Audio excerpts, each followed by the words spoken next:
So then guys, one of the biggest questions out there when you're buying yourself a brand new iPhone 17, iPhone 17 Pro or 17 Pro Max, or even the new iPhone Air is this: which storage option should you actually go for? You've got choices from 256 gigabytes now, all the way up to a massive 2 terabytes on the likes of the iPhone 17 Pro Max. That's a huge spread. And today I'm going to help you out to pick which storage is probably best for your needs. And then also at the end, I'll also talk about how iCloud fits into this, because that might save you from overspending on storage that you don't really need.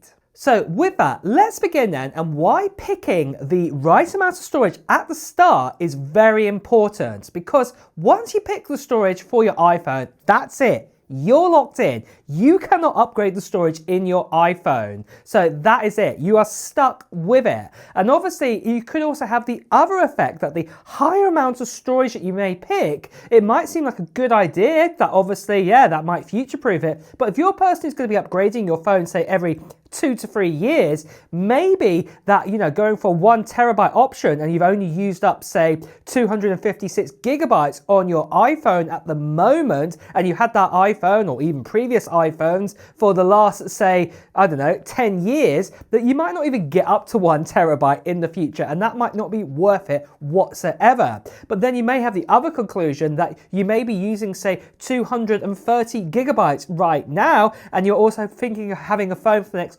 5 years or so. Obviously, picking a 256 gigabyte model is not going to be the right option for you.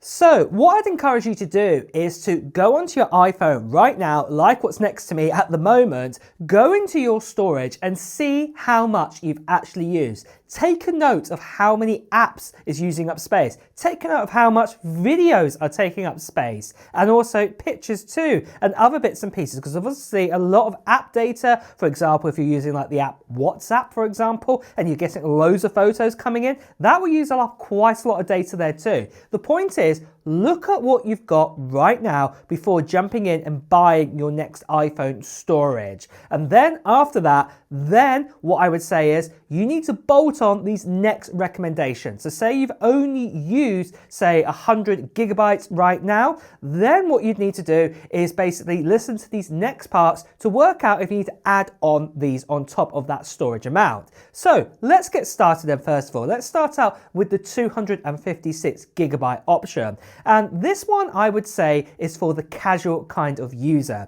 This is the kind of person who may take a couple of photos a day, maybe one short video, maybe once a week, and maybe, or say, a new app once a week. And to be honest, this translates into about 60,000 photos. That's what 256 gigabytes does, or 90 hours of 1080p video, or even 30 hours of 4K video. Or for example, if you had smaller apps out there, you could fit probably good 10,000 apps or so with nothing else on your phone. You get the point here. For the casual user, this is plenty.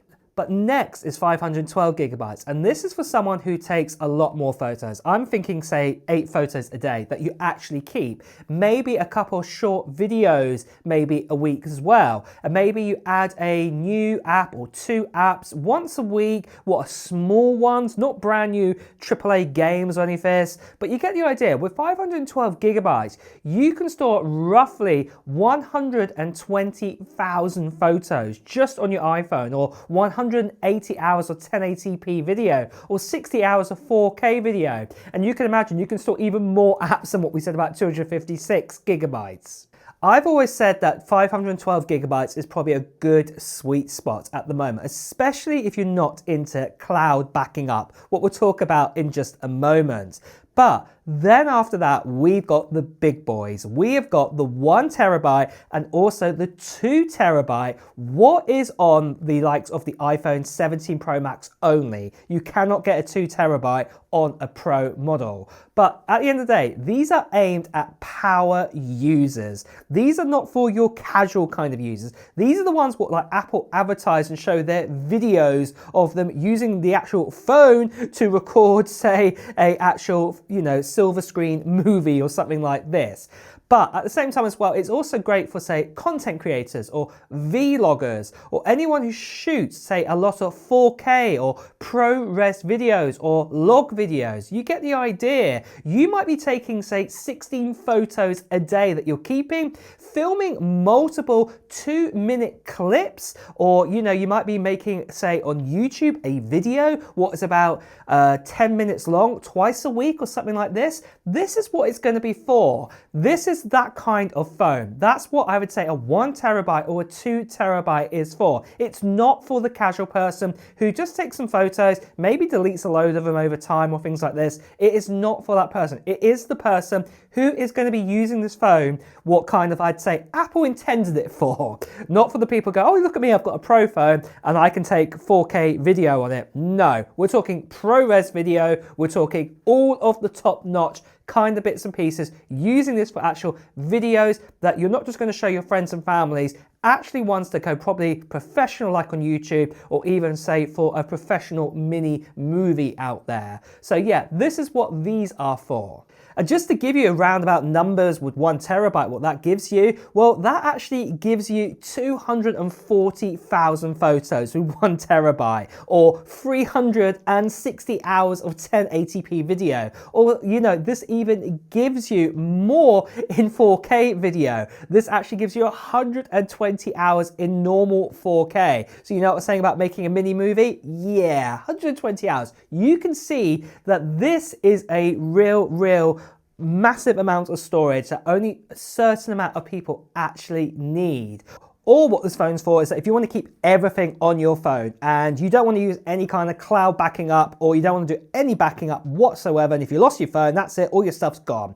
And we'll talk a little bit more about that in just a second. But in summary here though, guys, each iPhone model that has come out will push you in multiple different directions. So do remember that you can only get, say, up to 512 gigabytes of storage on a normal iPhone 17, because you're not going to use those Pro features that we talked about. In fact, you can't even have those Pro features. You can't have ProRes or things like that. You can't record like that. And the same with the iPhone 17 Air, who that is designed for. You get the idea. The storages are really more designed for the type of person who's going to use the phone. So, like I said, those lighter kind of users, you would mainly be kind of using 256. The casual user, I would say, would be using 512 gigabytes. That's going to be enough because, you're just going to record in normal 4K, 1080p video. You're also going to just, maybe take some photos on your phone when you go on your vacations, out and about, things like this. You're not going to be, taking pictures in RAW formats. You're not going to be recording in videos in RAW format either. That is what those higher 1 terabyte and 2 terabytes are for the Pro and Pro Max models. Now, as you may have noticed, I've just been talking about cloud storage constantly and keep referring to it. And I want to tell you about iCloud storage. Now, I'm going to say this, Apple's not sponsoring for me for this video or anything like this about iCloud storage.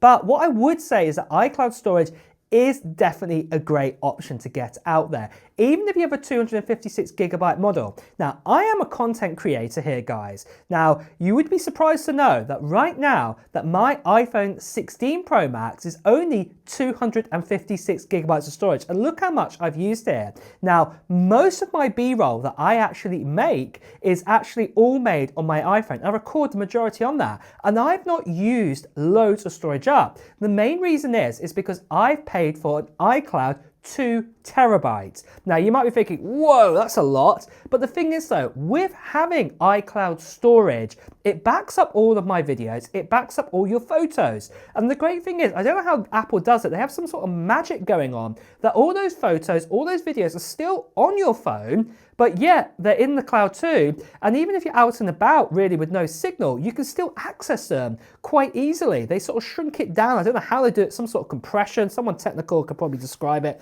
in the video, but in the comments. The point is that it's a far better option. If I lose my phone, the great news is I have not lost my content. And also it means I can pay for a cheaper option. Now you might be thinking, well, that means you're gonna have to pay monthly for this. But to be deadly honest, the monthly fee that I even pay for my 2 terabytes, what is only about, $10 at the moment.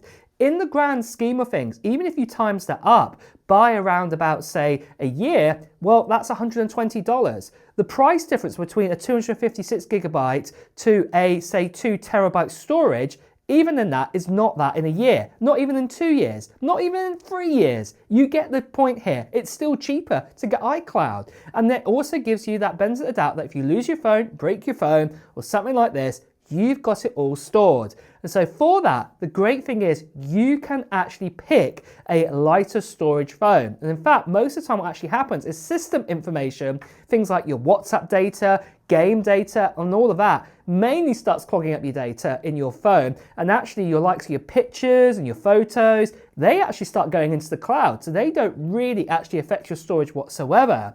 And that's why I would recommend personally maybe getting yourself, say, a 512 gigabyte storage option with, say, 256 gigabyte backup storage. Or, for example, 256 gigabyte sort of storage and then going for, say, a 1 terabyte, 2 terabyte storage option. You get the idea. And in fact, Apple do loads of plans. So even they do a 50 gigabyte. So, you know, if you wanted to start in small, you can do with that. And then there's also the 200 gigabytes. I think I said 256 earlier, but it is 200. Then there's the 2 terabyte. That's what I am on. Then there's the 6 terabytes. And now there's even a 12 terabyte option. And even if you go for the, you know, the version of the Apple One, there's even more storage there. And the great thing is that you can even share this out with your family. So even if you decide that you're going to be only using, say, about 512 gigabytes of this data, and you know family members only use 512 gigabytes, you can share this out, and it actually starts to break down the pricing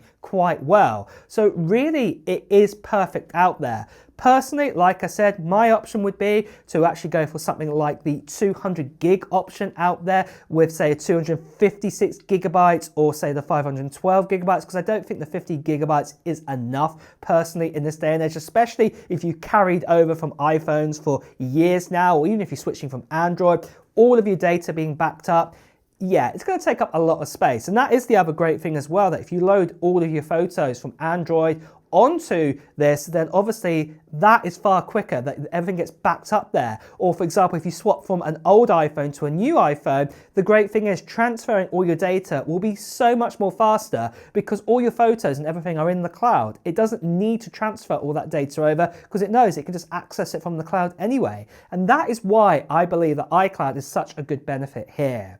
But really guys, in conclusion, those are my recommendations in what you should do when you're picking your new iPhone. What storage option is best for you? And with that, let me know in the comments below. And also guys, if you've enjoyed watching this video, please do press the like button. As always, if you want to hear the latest Apple news, reviews and comparisons, make sure you subscribe to this channel and hit that notification bell. Until next time guys, I'll see you really soon. Take care. Bye bye.